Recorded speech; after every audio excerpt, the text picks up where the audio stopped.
everyone! Today we're going to be doing a DIY Tic Tac Toe game, all with supplies found at Dollarama. Okay, so here's what you'll need. This box of wooden embellishments, something to put your paint in. I have this extra box, which is the one I'll be painting today. 3 colors of paint, some water for your paintbrushes, and the paintbrushes we'll be using. So I got the idea to do this when I was taking the pieces out of the box to sort them in a different box I keep all the little wooden embellishments in.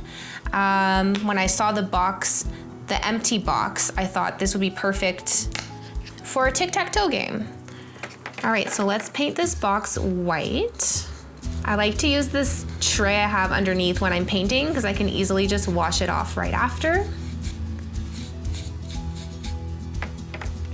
And I don't have to worry about my table.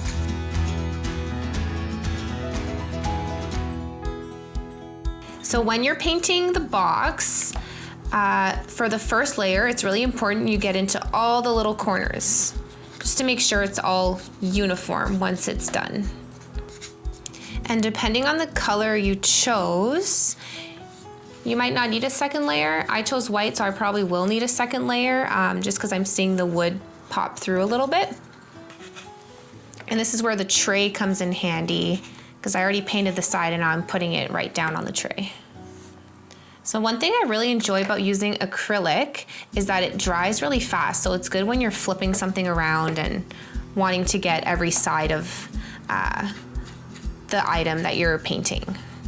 All right, so while the first coat is drying, we're gonna go ahead and start the little individual pieces that are gonna be like the game pieces for the tic-tac-toe game.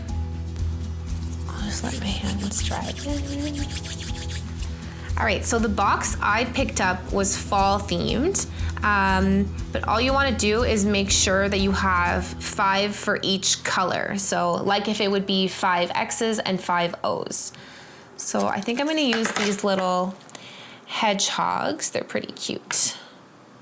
So 1, 2, 3, 4, 5. And probably these leaves.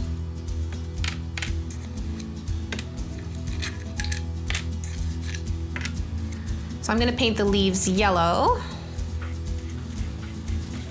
We'll start with one side.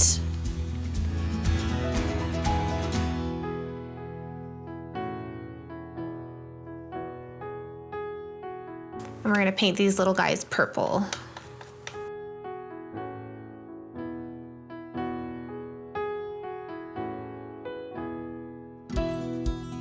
So when painting the little pieces, I just made sure to put a little bit of paint. That way it dries faster and I can just go ahead and flip them and start on the other side without having to wait too long. So once everything is dry, if you'd like to seal the game, you can simply use Mod Podge, which is also found at Dollarama. Bonus! So don't forget, if this is your first time using Mod Podge, it looks like white glue when you first put it on, but it always dries see-through. And there you have it, a simple DIY tic-tac-toe game made with all things found at Dollarama. So you can also be creative for your game pieces. You don't have to use the pre-cut wooden pieces I found at Dollarama. You can use gems or rocks that you painted or mini erasers. As long as you have 5 of each item, you're all good to go. Thank you for watching. Don't forget to like and subscribe. See you next time.